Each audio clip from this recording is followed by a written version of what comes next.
Hello and welcome. You're watching Gravitas. I'm Molly Gambhir. Let's get started. Gravitas, co-presented by Skoda Superb, best in next class. Co-powered by Star Health Insurance, the health insurance specialist. Amstrad, get real, get Amstrad.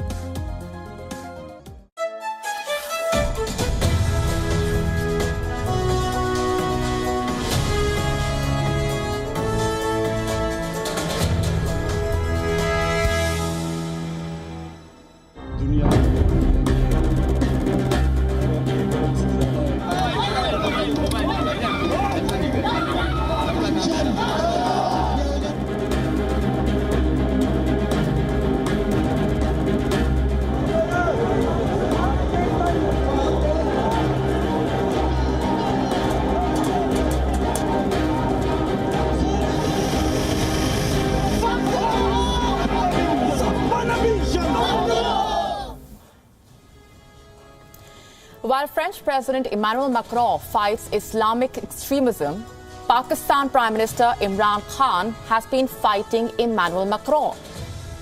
But his rants against Macron have now backfired, and how? They have unleashed chaos on Pakistan's streets. Hardliners and extremists have taken to Pakistan's streets. It's a plan gone horribly wrong, but that's not the only reason why we say this.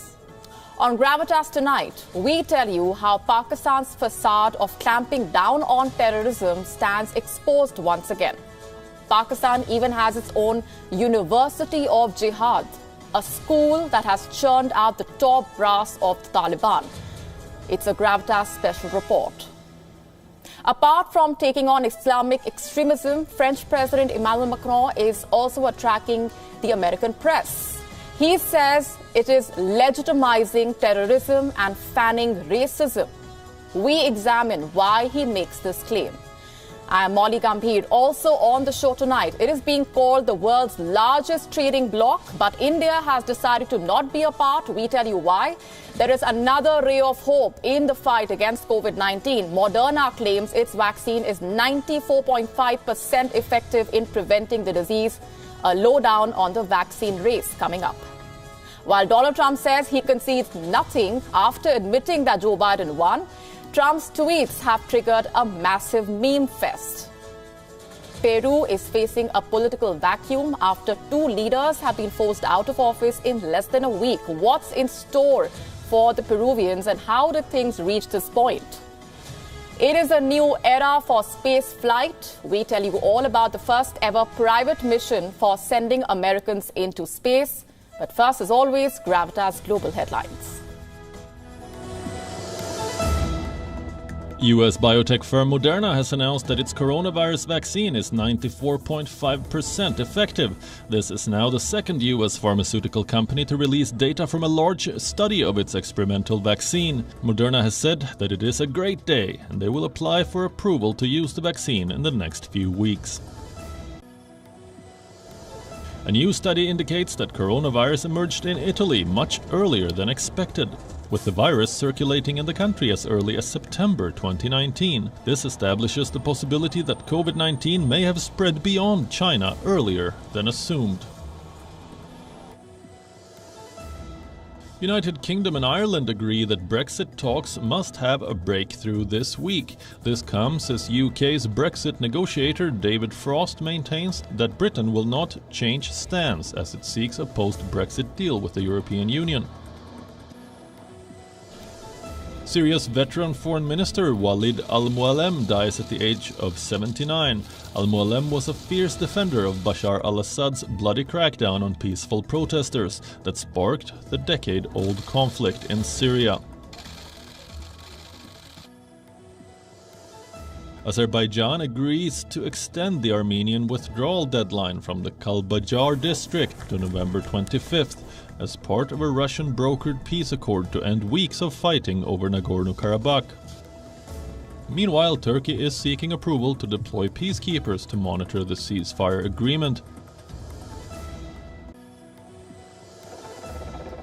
Ethiopian government has captured another town in the northern Tigray region after nearly 2 weeks of fighting.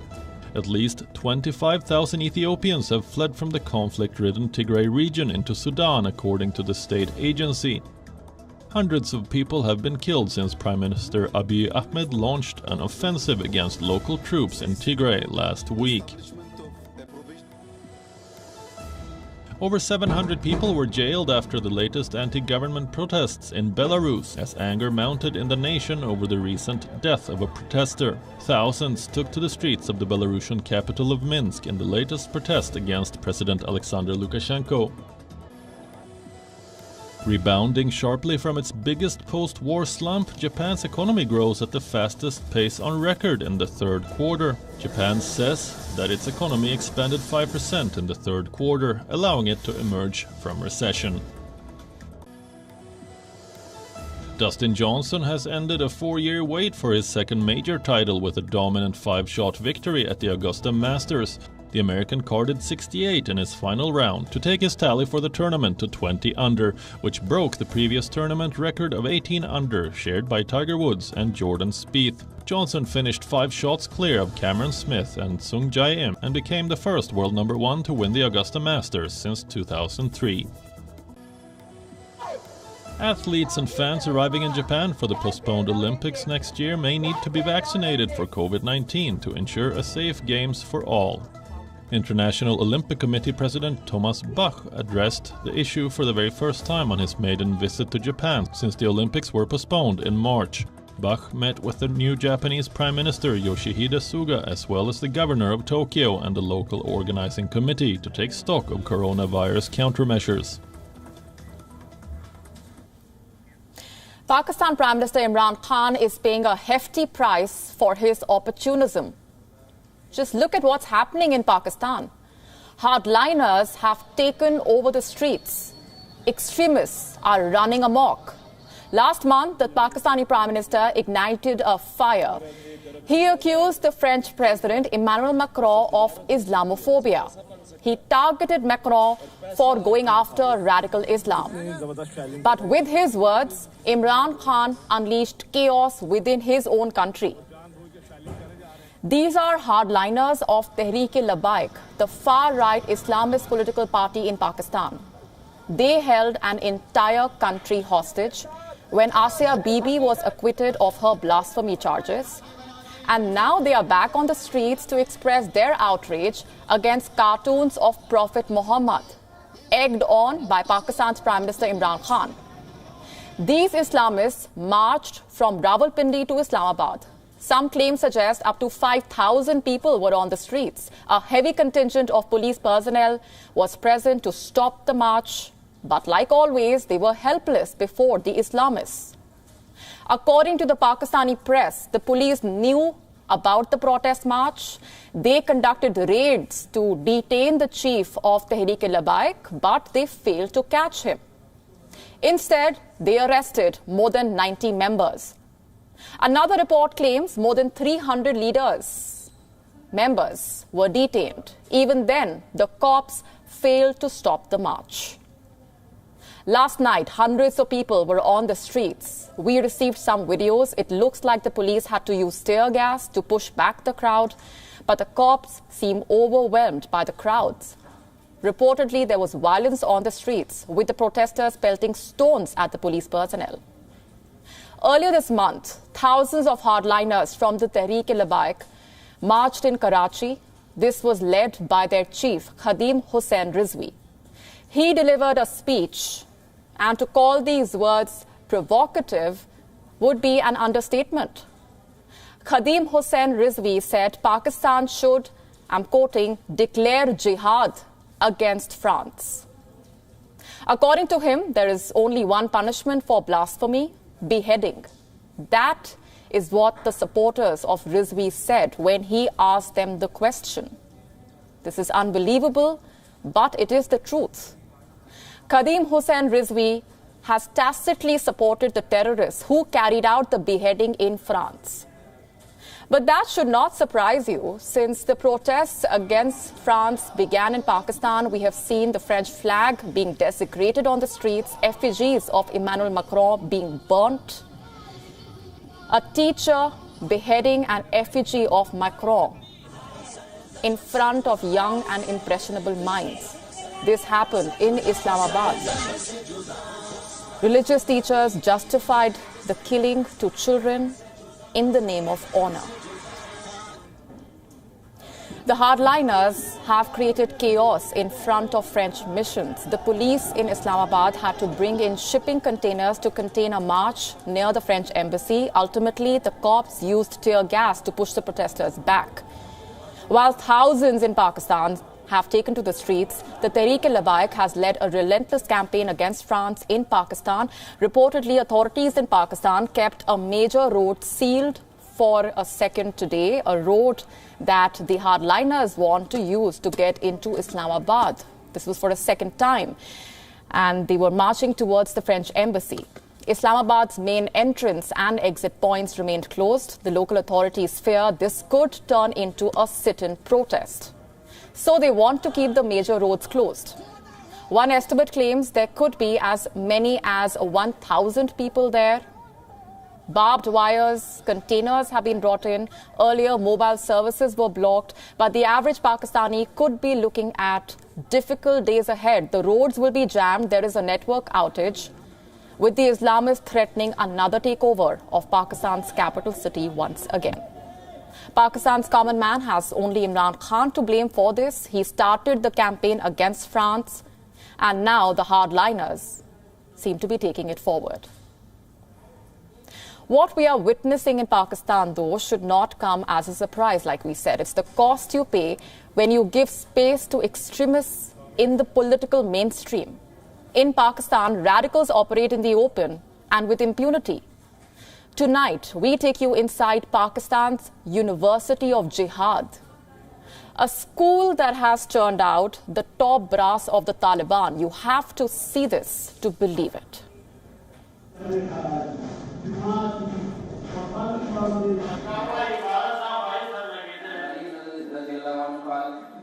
A packed classroom with students spilling out of the halls.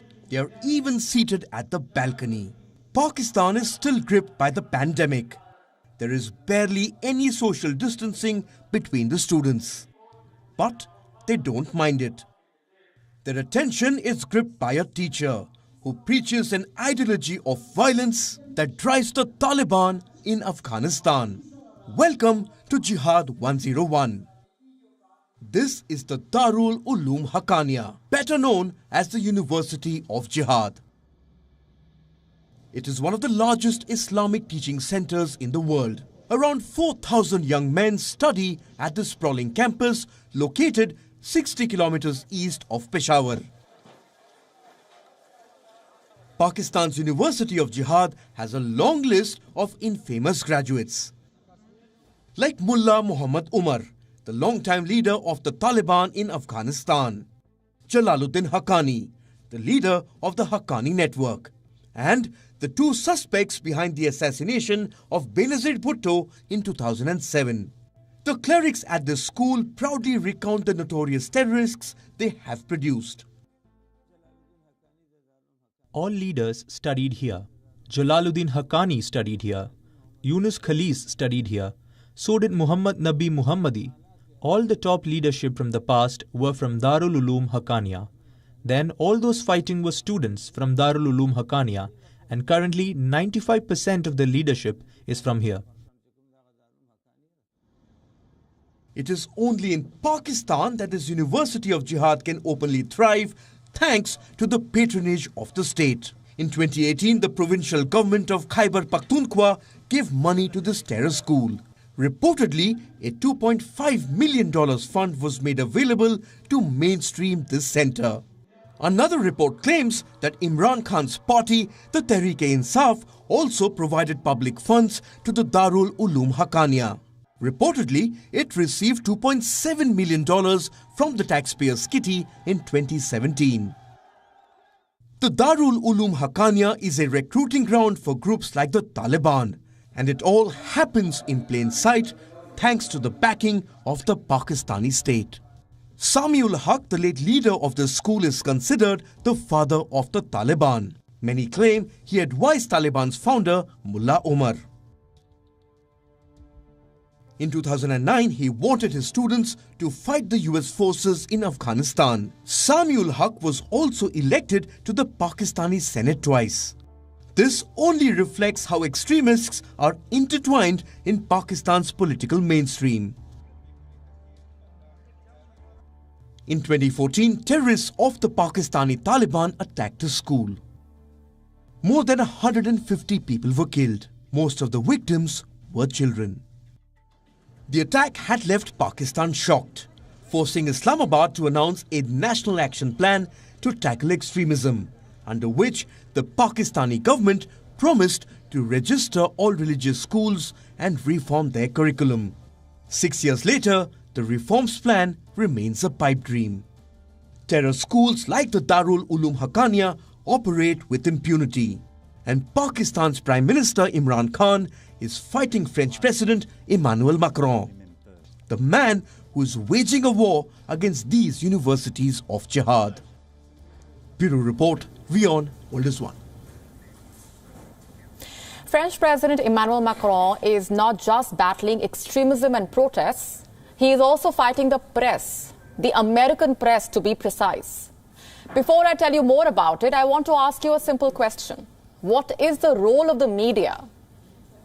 And do you think the role of the media is all the more important during a crisis? The role of the media is to report facts. France has been hit by a series of terror attacks. What do you think the American press is up to? Macron says it is legitimizing terrorism, fanning racism, and is reluctant in expressing solidarity with France. Last week, the French president dialed a New York Times reporter, a writer. His name is Ben Smith. Macron raised a complaint with Smith about his paper's coverage of the France terror attacks. Smith wrote about the conversation in a piece titled "The President and the American Media." He writes, and I'm quoting, "So President Emmanuel Macron of France called me on Thursday afternoon from his office in the Élysée Palace to drive home a complaint. Here's what Smith says. Macron told him, I'm quoting again, so when I see in that context several newspapers which I believe are from countries that share our values, journalists who write in a country that is the heir to the Enlightenment and the French Revolution, when I see them legitimizing this violence and saying that the heart of the problem is that France is racist and Islamophobic, then I say the founding principles have been lost," unquote. What was Macron referring to? The New York Times questioned the French crackdown on extremism. It asked whether France is fueling Muslim terrorism by trying to prevent it. The New York Times also drew a contrast between Macron's response to the terror attacks versus why Austria responded to terror. Macron's complaint is not just against one paper or one writer. On the 3rd of November, the Financial Times argued that Macron was alienating the majority of Muslims who hate terrorism. The article read, and I'm quoting, "Macron's war on Islamic separatism only divides France further." The article was taken off the internet after complaints from readers and a call from the French president's office. And then there is this piece from the Washington Post. It reads, "Instead of fighting system racism, France wants to reform Islam." Macron says that American media has failed to understand French secularism. Is he wrong? Is the American media getting its narrative wrong? More than 250 people in France have lost their lives to terror since 2015. This is the highest number in any Western country. Is the American press fanning extremism? Is it legitimizing terror? Is it victim shaming? And is it the first time the American media is on to something like this? In 2014, when India launched its Mars mission, New York Times seemed rather unhappy And its unhappiness was reflected in this distasteful cartoon of the Mangalyaan. Cut to 2019, the Pulwama attack. New York Times painted India as an aggressor, and Pakistan was shown in the light of a victim. The words used for India were accuses, threatens, strikes, in revenge, quote unquote. As for Pakistan, it used expressions like offers to investigate, serves tea to a pilot.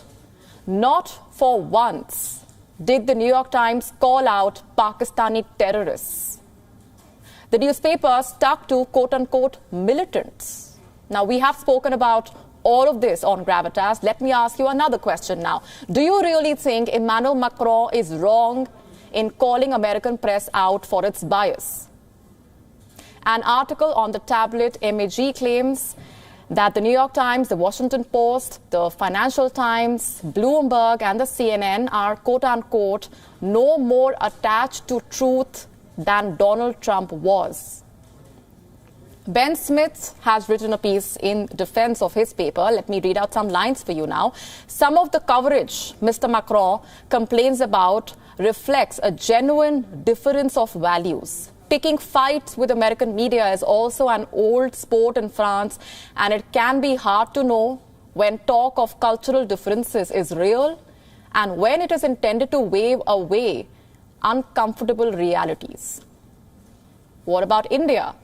India has supported France in its fight against terror, and when it comes to calling out the bias of the American press, here too, New Delhi can hold enough and more examples in the face of the American editors. 15 countries have come together. They have formed the world's largest trading bloc. It's called the Regional Comprehensive Economic Partnership, or RCEP. 10 Southeast Asian countries, as well as South Korea, Japan, China, Australia and New Zealand have joined RCEP. But India will not be a part, not even as an observer. Why? Because the pact only benefits China. Our next report tells you why India walked out of this agreement and how New Delhi is now building a trading partnership with ASEAN. It is being sold as the world's biggest trade agreement. The Regional Comprehensive Economic Partnership, or RCEP, and India has chosen to stay out of it. A year ago, India dropped out of the RCEP negotiations after participating in 28 out of 31 rounds of talks over a 6-year period. From New Delhi's perspective, it was a difficult but necessary decision. India was concerned that the deal would lead to a flood of Chinese imports that would jeopardize millions of local businesses, industries and jobs, because joining RCEP would have required India to significantly cut tariffs on imports. Reportedly, RCEP members wanted India to make deep concessions and commit to future tariff cuts on 92% of tariff lines across countries. In such a situation, China would have been the ultimate benefactor. Even with restrictions on Chinese imports, Chinese goods would have still found their way into India via other RCEP members, and that would have only added to the trade surplus. Reportedly, China's trade surplus with India stands at well over $48 billion, and India is looking to wean away from Chinese imports, especially after the PLA has triggered a border standoff in Ladakh. Since the clashes in June, India's trade with China has dropped by 7% on a year-on-year basis. This is the steepest fall since 2012 and 2013. The border standoff has shown it cannot be business as usual with Beijing. So India is now exploring new ways to expand trade with Southeast Asia. Reportedly, Indian Prime Minister Narendra Modi has called for an early review of ASEAN-India Trade in Goods Agreement. Signed in 2010, this agreement allows both sides to reduce and eliminate duties on more than 75% of all goods. During a virtual summit last week, the Indian Prime Minister pitched for a deeper trade relationship within the bloc. Bharat के Indo Pacific oceans initiative और ASEAN के outlook on Indo Pacific के बीच कई समानताएं हैं।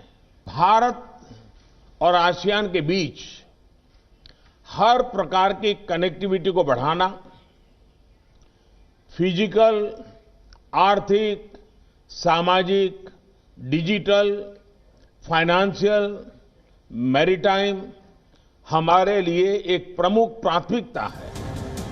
RCEP says the door for India is still open, but New Delhi has refused to participate even as an observer. Seems like the Modi government is keen on opening new doors with its own free trade pacts that are free of China. Bureau Report, WION, World is One. On to some positive developments. There has been a second breakthrough in the Wuhan virus vaccine race. US biotech firm Moderna has said that its COVID-19 vaccine has now shown 94.5% efficacy, which means it has proven to be 94.5% effective in preventing the Wuhan virus. Now, this result is based on a preliminary trial of 30,000 volunteers. The study is still ongoing, but that should not stop you from asking this question. What does Moderna's news mean for you and me? Will we have a vaccine in store in a couple of weeks? Moderna's president says that the company still needs to complete the regulatory process. It's really just a milestone, though. We have a lot of work ahead of us. Knowing the vaccine is going to be effective is great news, but we still need to complete the regulatory process, which involves completing the study and generating more data, even some follow-up and safety data. And then, of course, we need to get busy manufacturing.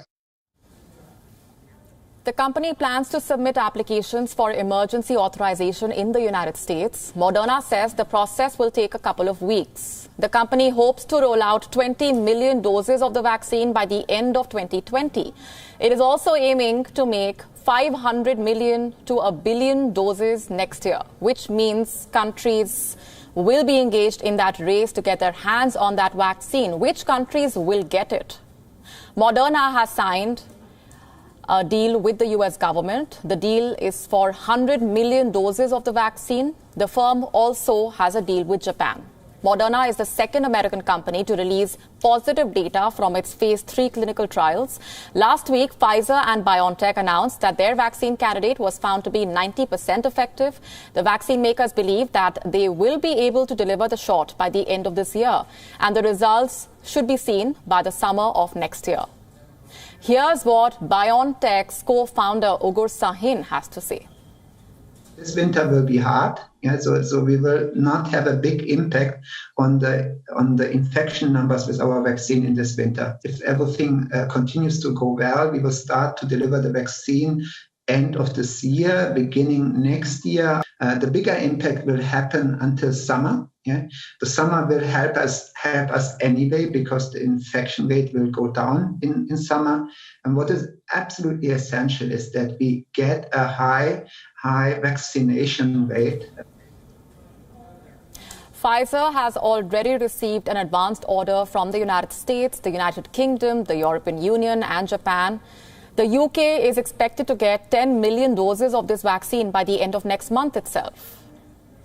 And then there is Russia's Sputnik 5. Its sponsor, the Russian Direct Investment Fund maker, said last week that Sputnik 5 is 92% effective. In fact, we spoke to a Russian correspondent who was administered this experimental vaccine.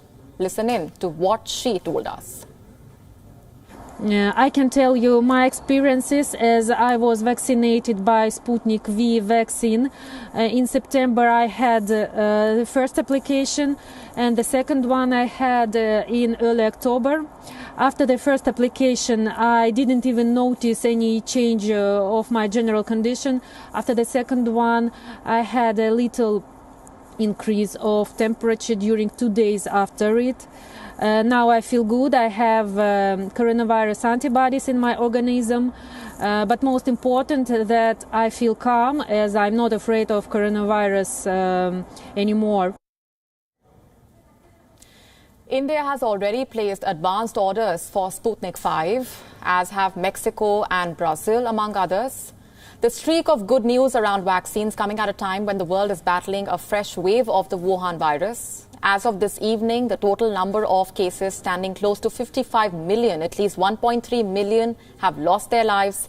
The United States topping the list of the most affected countries with over 11 million cases. It is followed by India, Brazil, France, Russia, Spain, the UK, Argentina, Colombia and Italy. France is in the middle of a second lockdown now. Australia enters a 3-week lockdown on the 17th of November. Germany has closed restaurants, bars, cinemas, gyms, leisure travel. Portugal has announced night curfews and weekend shutdowns in around 200 municipalities.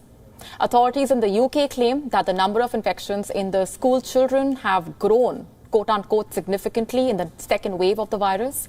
Thousands of miles from the UK, India's capital is also experiencing a third wave. Authorities say the peak has crossed and Delhi will not be entering a lockdown. Elsewhere in India, authorities are preparing for a fresh wave. As of this evening, the total number of virus cases in India stood at over 8.8 million. India is currently the second most affected country after America.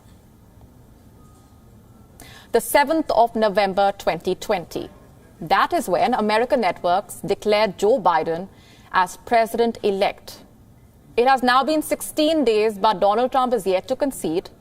This is what the US president tweeted on Sunday. Joe Biden won in the eyes of the fake news media. I concede nothing. This was a rigged election. It is an interesting tweet because it is the first time that Donald Trump has come close to admitting that Biden won, even though he feels the entire process was rigged, as he says. Trump's Twitter feed right now is a long list of flagged tweets. Take this one, for instance. Trump claims that poll watchers were thrown out of counting rooms. Is there evidence for any of this? None. So a couple of questions here. What is Trump's plan of action? And more importantly, what is the end game? How is Donald Trump planning to cling on to the White House?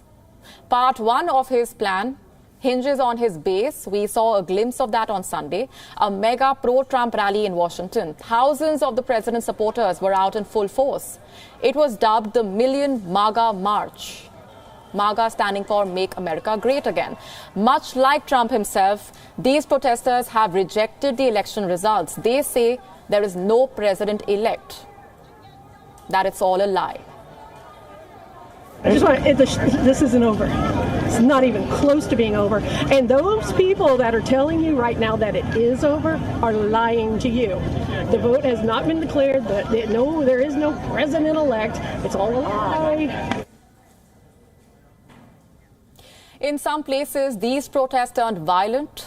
A right-wing group, Proud Boys, clashed with Antifa, a far-left movement. One person was stabbed and taken to the trauma center. So there you have it. Trump supporters are invigorated. They are ready for the battle, which brings us to the next question. How is Trump doing in the courts? That's the battle we are talking about. Remember, the Trump campaign filed a flurry of cases in swing states, starting with Pennsylvania, which Biden won on the 7th of November. The Trump campaign immediately filed a lawsuit. What did they want? The campaign alleged that around 680,000 ballots were illegally processed. It wanted these votes to be removed from the final tally. But that demand has now been dropped. This makes Trump's lawsuit in Pennsylvania effectively toothless, with very little chance of success. The president himself does not appear confident. Since election night, Donald Trump has spent most of his time at his golf course. The White House has virtually stopped addressing the COVID-19 outbreak in America. His administration is yet to ratify Biden's victory, which means the transition process is needlessly getting delayed. Joe Biden's team, on the other hand, is eager to get cracking. The incoming chief of staff, Ron Klain, feels it's time that Biden and Harris start receiving intelligence briefings. It's probably the most important aspect of any presidential transition.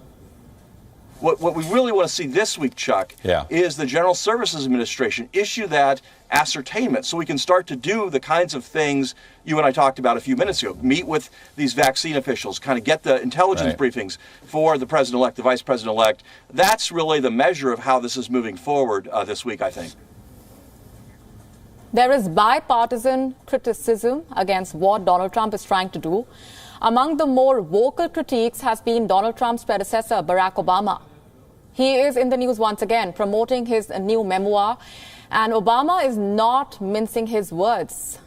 He said nobody is above the law, whether it's a dog catcher or a president.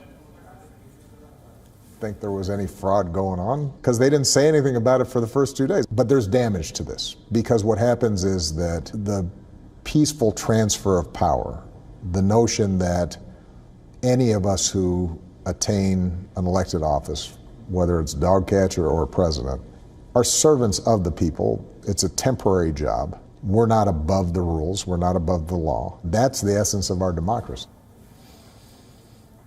We've all been talking about Joe Biden's presidency, what it will mean for West Asia, for climate change, and a range of other issues. Barack Obama also chipped in with his expectations. Interestingly, they are not about policy or political positions. Obama is expecting a change in the prestige of the office itself, the way a president carries himself. I saw over the last 4 years that endanger democracy operating the way it should. Yeah. And I think that what Joe and Kamala can do is to level set, to reestablish that we don't use the Justice Department, for example, to go after political enemies, that we don't mingle personal business interests with the business of government. But right now, all these conversations are in the realm of speculation because Trump will not hand over the White House without a fight, that's clear. This so-called lame duck period is leading up to the most messy presidential transition in American history. And this unique lame duck period is also inspiring several meme fests. The latest one triggered by one of Donald Trump's tweets.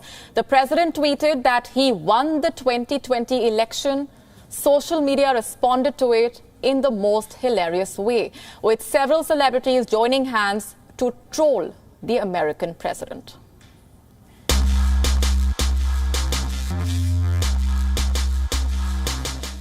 How many times have you laughed at Donald Trump over the last 4 years?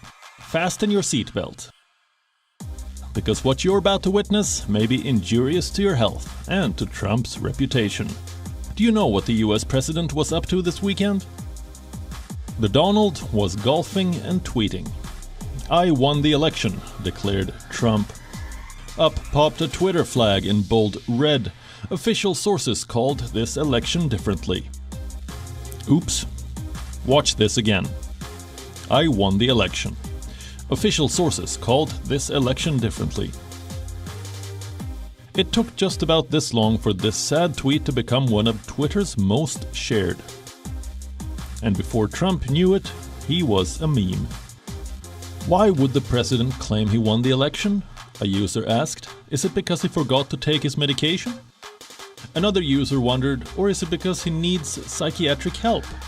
Or maybe a book, Basic Maths for Dummies. Say this election was a game of tic-tac-toe. This is the only way Trump could have won it. But there's one thing you must credit Donald Trump for. Isn't he just the best source of memes ever? Do you know anyone else who can rally so many celebrities into trolling? When Trump claimed he won the 2020 election, comedian Ken Jeong responded by saying he won the Oscar. Author Ravi Subramanian said he is the owner of the Mumbai Indians. Soon, Jon Cryer confessed he is made of corn. This woman suddenly revealed she is Beyoncé. NBA star Isaiah Thomas said 6'10". Author Tom Paine tweeted he is Batman. Joshua Molina said he has been cast in The Crown. You get the point, don't you? They are all lying, and Donald Trump is their inspiration. Bureau Report, we own. World is one.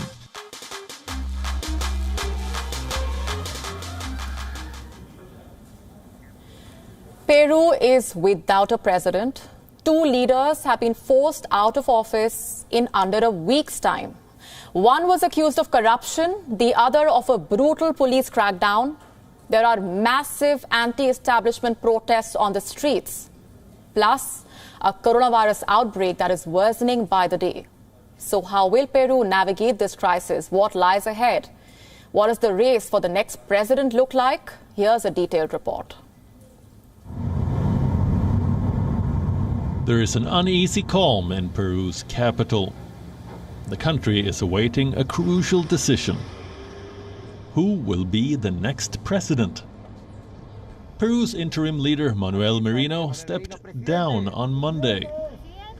His resignation followed a weekend of violent protests. En este momento, donde el país atraviesa una de las más grandes crisis políticas. At this moment, when the country is going through one of its greatest political crises, I want to announce to all of the country that I present my irrevocable resignation of the post of the presidency of the Republic. I call for the peace and unity of all Peruvians. My commitment is to Peru. Y la unidad de todos los peruanos. Mi compromiso es con el Perú. Merino was in office for less than a week. As the head of Congress, he led impeachment proceedings against former President Martin Vizcarra. Once Vizcarra was out, Merino was next in line for the presidency. But his ascent was met with massive protests. The biggest demonstrations Peru has seen in decades. The protests were mostly peaceful, but over the weekend, the police began a brutal crackdown.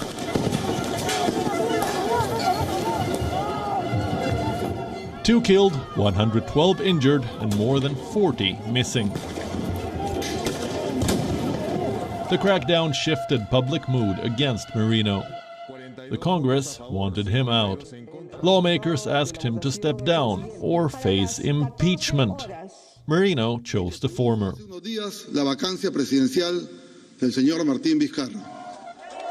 His resignation set off celebrations in Lima. People were out in large numbers, waving the national flag and chanting slogans for change. We demand tranquility. We demand transparency. We want justice to our people. As for the resignation, there's no love lost.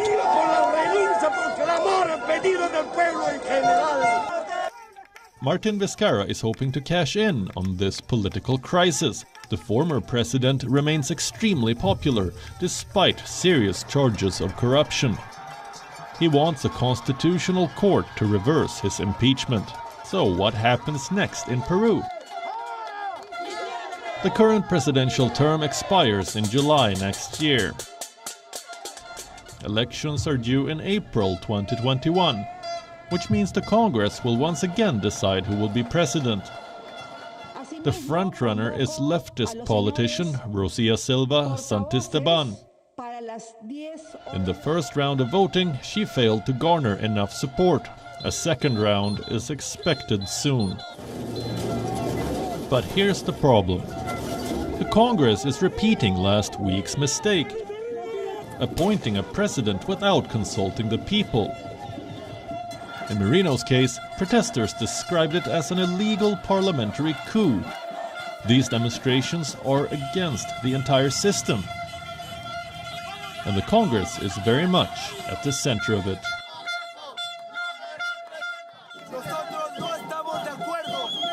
We are not in agreement with all that has happened. We don't want impunity for these Congress members. Let them pay for what they have done. And to the coming generations, remember this and vote. This is what is happening in Peru.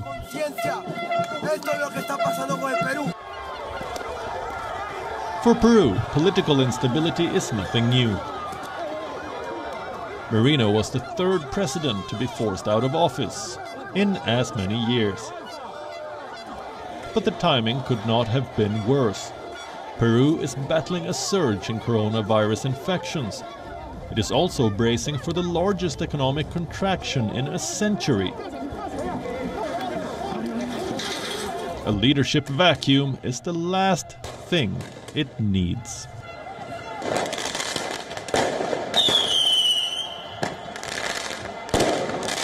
Bureau Report, WION, World is One.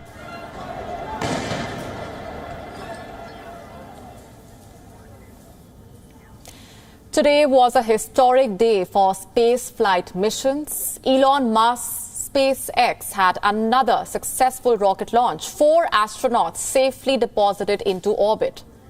But this time, SpaceX was not playing second fiddle to NASA. It was the main engine of this mission, marking a whole new chapter in privatization of space travel. Here's a detailed report.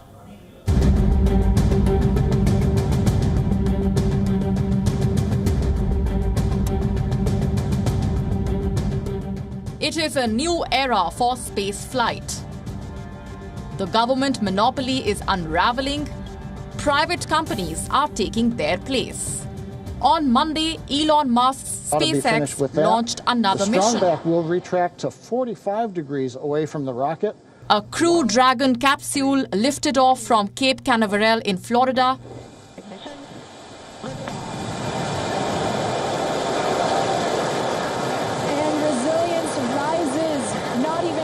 Contains humanity when we explore. Its destination, the International Space Station. A 27-hour journey for the 4 astronauts on board. So why is this mission so special?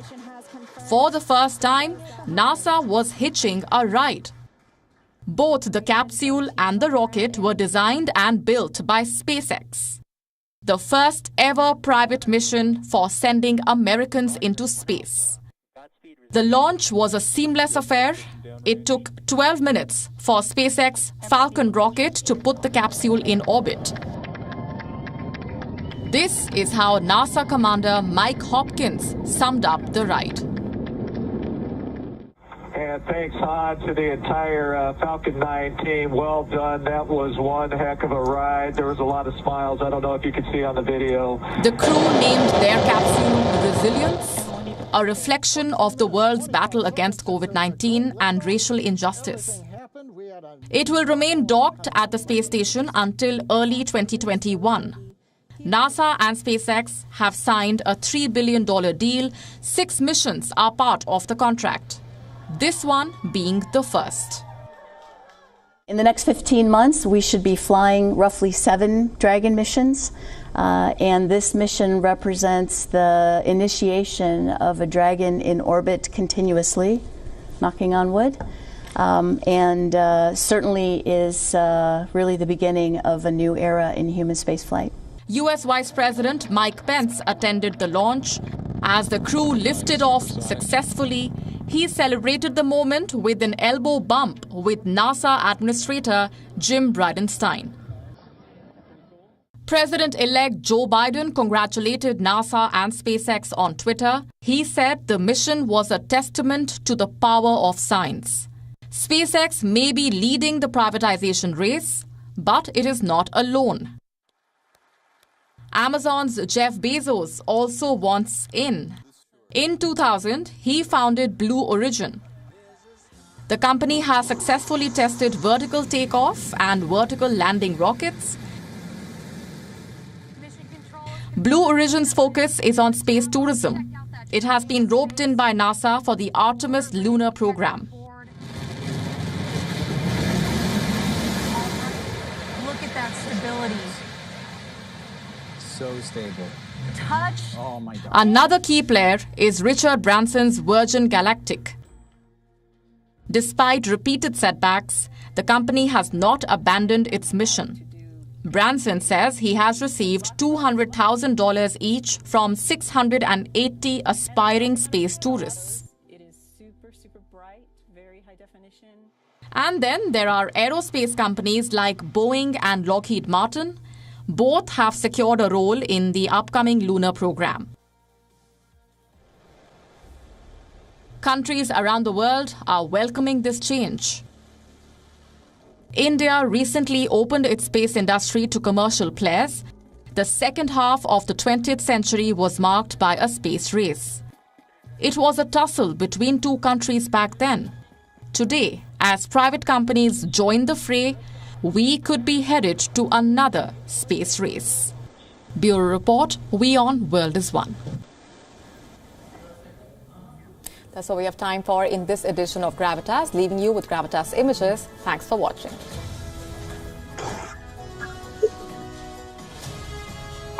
Yeah.